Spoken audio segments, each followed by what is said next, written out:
Travel with सदा या YouTube चॅनलमध्ये तुमचे स्वागत आहे। आपण आता उत्तराखंड जिल्हा उत्तरकाशी येथील गंगोत्री धाम येथे निघालो आहोत। गंगोत्रीला भेट देण्यासाठी मे ते ऑक्टोबर महिन्यात हवामान चांगले असते आणि मंदिर दर्शनासाठी उघडे असते। मंदिर अक्षय तृतीयेला उघडते। गंगोत्रीच्या सभोवतालचा परिसर अतिशय सुंदर आहे। त्यात उंच पर्वत आणि नयनरम्य दृश्य आहेत।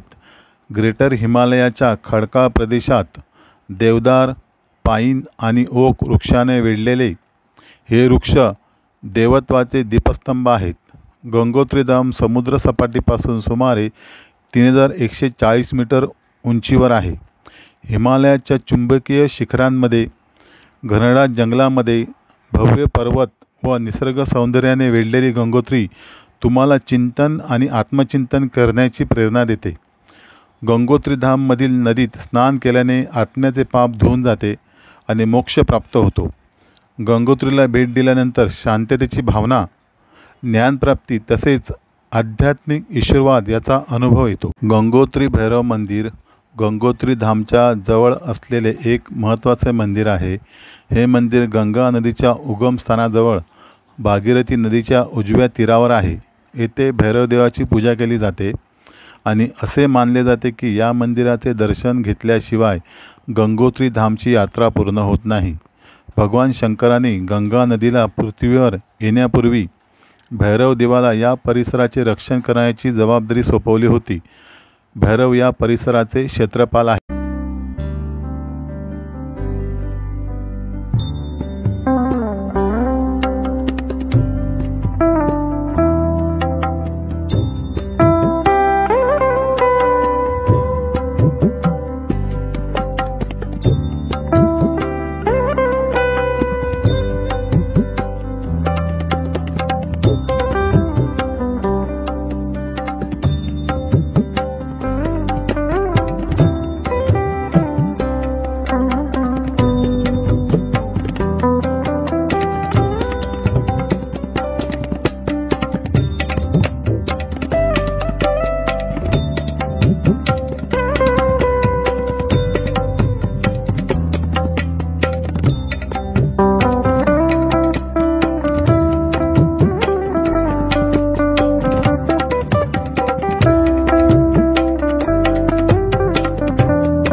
भैरव मंदिरचे दर्शन घेऊन आपण आता गंगोत्री धाम मंदिर पाहण्यासाठी निघालो आहोत।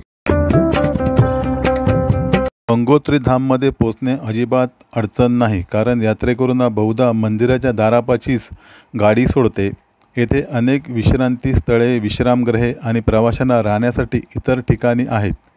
मंदिराजवळ जाताना पर्यटकांच्या आवडीच्या पूजा सामुग्री आणि इतर लहान वस्तू विकत घेण्यासाठी दुकाने पण भरपूर आहेत।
मंदिराच्या आवारात गेल्यानंतर मंदिराच्या आतील बाजूस भगवान गणेश, भगवान शिव आणि इतर अनेकांना श्रद्धांजली अर्पण करणारी मंदिरे आहेत. तसेच भगीरथ राजाने ज्या ठिकाणी ध्यान केले ते शिला मंदिर आहे. पुण्याचे गंगोत्री मंदिर नागर शैलीत बनवलेले आहे. ते पूर्णपणे चमकणाऱ्या पांढऱ्या ग्रॅनाइटपासून बनवले आहे. मंदिराच्या वरच्या बाजूला 3 मुख्य कुंडळ्या आहेत ज्यावर सोनेरी शिखर आहे. तसेच काही लहान शिखर व सुमारे 20 फूट उंचीचे 5 शिखर आहेत. मंदिराच्या गर्भगृहात एका उंच व्यासपीठावर गंगा देवीची मूर्ती आहे. तसेच अन्नपूर्णा, यमुना, लक्ष्मी, सरस्वती, ऋषी भगीरथ आणि ऋषी आदिशंकराचार्य यांच्या मूर्त्या आहेत. मंदिराच्या समोरच सभागृह मंडप आहे. या मंडपात भाविक उत्सवादरम्यान प्रार्थना करू शकतील आणि एकत्र येऊ शकतील अशी सुविधा केलेली आहे.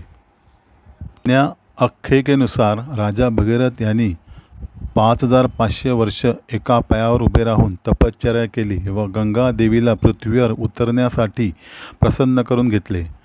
गंगादेवी पृथ्वीवर आल्यामुळे कपिल ऋषींच्या शापातून त्यांच्या पूर्वजांची मुक्ती होणार होती. भगीरथ यांनी केलेल्या तपश्चर्येमुळे स्वर्गातून पृथ्वीवर गंगा नदीचे अवतरण झाल्याचे हे ठिकाण म्हणजेच गंगोत्री धाम. लोक या ठिकाणी आपल्या पूर्वजांना पिंडदान करण्यासाठी येतात. कारण गंगोत्री धाम येथे पिंडदान केल्याने आपल्या पूर्वजांना मोक्ष प्राप्त होतो. याच उद्देशाने राजा भगीरथ यांनी गंगा नदीचे अवतरण या ठिकाणी केले होते. राजा भगीरथ यांच्या तपश्चर्येला प्रसन्न होऊन भगवान विष्णू यांनी गंगा देवीला स्वर्गातून पृथ्वीवर उतरण्याची परवानगी दिली. परंतु गंगा नदीचा अशांत स्वरूपामुळे, तीव्र प्रभावामुळे पृथ्वीचे नुकसान होणार या कारणाने भगवान शंकर यांनी यामध्ये हस्तक्षेप करून गंगा नदीला पृथ्वीवर येण्यापूर्वी त्यांच्या डोक्यावर प्रहार करण्यास सांगितले. गंगा पृथ्वीवर येताना भगवान शंकरांनी काळजीपूर्वक गंगेची प्रचंड शक्ती शोषून घेतली व पृथ्वीचे रक्षण केले. गंगा मंदिरात असलेल्या बुडलेल्या शिवलिंगाने या आख्यायिकाचे समर्थन केले आहे. ते मानले जाते की गंगा नदी पृथ्वीवर आल्यामुळे राजा भगीरथ यांच्या 60,000 पूर्वजांची राख धुवून जमीन सुपीक व पवित्र बनली. त्यांच्या पूर्वजांना मोक्ष प्राप्त झाला. त्यानंतर राजा भगीरथांनी संपूर्ण भारतभर गंगेच्या प्रवाहाचे मार्गदर्शन केले. म्हणूनच दंतकथेनुसार नदीला उगमस्थानी भागीरथी असे म्हणतात. भगीरथ राजाने ज्या ठिकाणी ध्यान केले त्या ठिकाणाला भगीरथ शिला असे म्हणतात. गंगोत्री धाम येथील आणखी एक वैशिष्ट्य म्हणजे येथे भागीरथी नदी सूर्याला अर्घ्य देऊन गंगेत प्रवेश करते. म्हणजेच भागीरथी नदीच्या प्रवाहावर सूर्याची किरणे पडतात.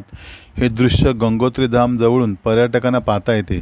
या कुंडात शिवलिंग आहे असे मानले जाते.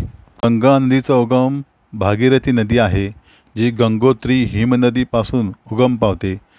नदीचा देवप्रयाग नावाच्या गावात अलकनंदा नदीशी संगम झाल्यावर शेवटी तिला गंगा हे नाव प्राप्त झाले आहे.